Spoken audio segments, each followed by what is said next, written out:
नमस्कार दोस्तों, स्वागत है आपका divine vision Hindi YouTube channel पे। दोस्तों, आज हम गरुड़ पुराण के अनुसार जानेंगे कि मरने के बाद आत्मा का क्या होता है। दोस्तों, गरुड़ पुराण वैष्णव संप्रदाय से संबंधित है और इस पुराण के अधिष्ठाता देव सृष्टि के पालनकर्ता भगवान विष्णु हैं। दोस्तों, किसी मनुष्य के मृत्यु के पश्चात उसकी जीवात्मा 13 दिन तक उसके घर में ही रहती है। मोह और वासना से भरी वो जीवात्मा बार बार अपने शरीर में प्रवेश करने का प्रयास करती है, किंतु यमदूतों के यमपाश द्वारा बंध जाने से वह कुछ भी करने में असमर्थ हो जाती है। वह जीवात्मा अपने परिवार, मित्र, रिश्तेदारों को अपने मृत्यु पे रोते बिलखते हुए देखती है। वह उन्हें चुप कराने का प्रयास भी करती है, परंतु उसके उपस्थिति का ज्ञान किसी को नहीं होता। फिर वो अपने सामने स्वयं के मृत्यु शरीर को देखती है और भूख प्यास से जोर जोर से विलाप करते हुए रोने लगती है।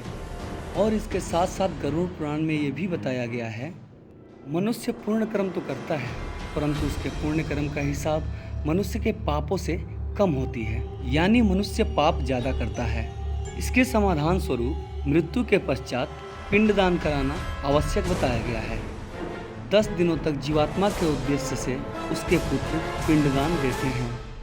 अगर मृतक का पिंडदान नहीं किया गया तो उसकी जीवात्मा अनंत काल तक भटकती रहती है। हजारों साल पीड़ा व कष्ट भोगने के बाद फिर दोबारा जन्म लेती है। दोस्तों, प्रतिदिन दिए जाने वाले पिंड के 4 भाग हो जाते हैं।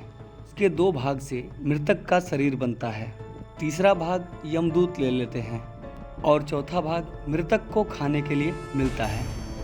9 दिन रात में प्रेत पुनः शरीर युक्त हो जाता है। शरीर बन जाने पर 10वें दिन प्राणी को अत्यधिक भूख लगने के कारण आहार रूप में प्राप्त होता है। गरुड़ पुराण के अनुसार 10 दिन दिए जाने वाले पिंडदान में विधि, मंत्र, स्वधा और आशीर्वाद का प्रयोग नहीं किया जाता है। केवल नाम और गोत्र से पिंडदान दिया जाता है।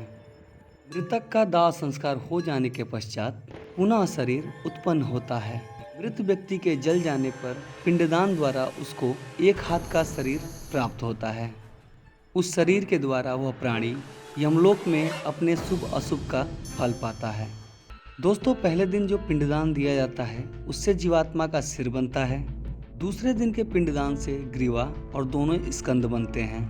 तीसरे दिन के पिंडदान से हृदय, चौथे दिन के पिंडदान से पृष्ठभाग, 5वें दिन के पिंडदान से नाभि और 6ठे दिन के पिंडदान से कट प्रदेश, 7वें दिन के पिंडदान से गुह भाग, 8वें दिन के पिंडदान से गुरु, 9वें दिन के पिंडदान से तालू और पैर और 10वें दिन के पिंडदान से क्षुधा की उत्पत्ति होती है।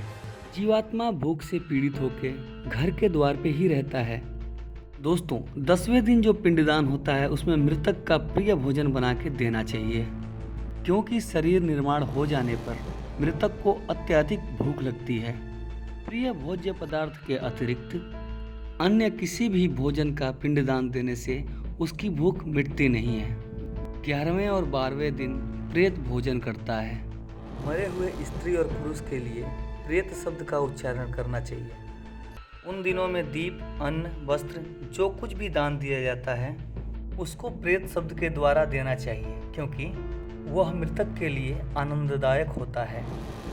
13वें दिन पिंडज शरीर धारण करके भूख प्यास से पीड़ित वह प्रेत यमदूतों द्वारा कर्म पथ पे लाया जाता है और यहाँ से उसकी यमलोक की यात्रा प्रारंभ होती है।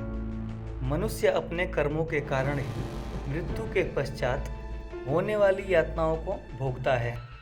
जो व्यक्ति जितना ही पापी होगा उसका अंतिम मार्ग उतना ही कठिन होता है और वह जितना ही निष्पापी भगवत प्रेमी होगा उसकी स्वर्ग की यात्रा उतनी ही सरल और सुखदायक होती है।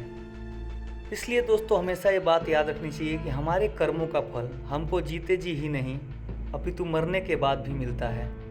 तो दोस्तों, हमारी दी हुई जानकारी आपको कैसी लगी आप हमें कमेंट बॉक्स में ज़रूर बताएं। अगर हमारा ये वीडियो आपको अच्छा लगा हो तो कृपया चैनल को लाइक, शेयर और सब्सक्राइब जरूर करें।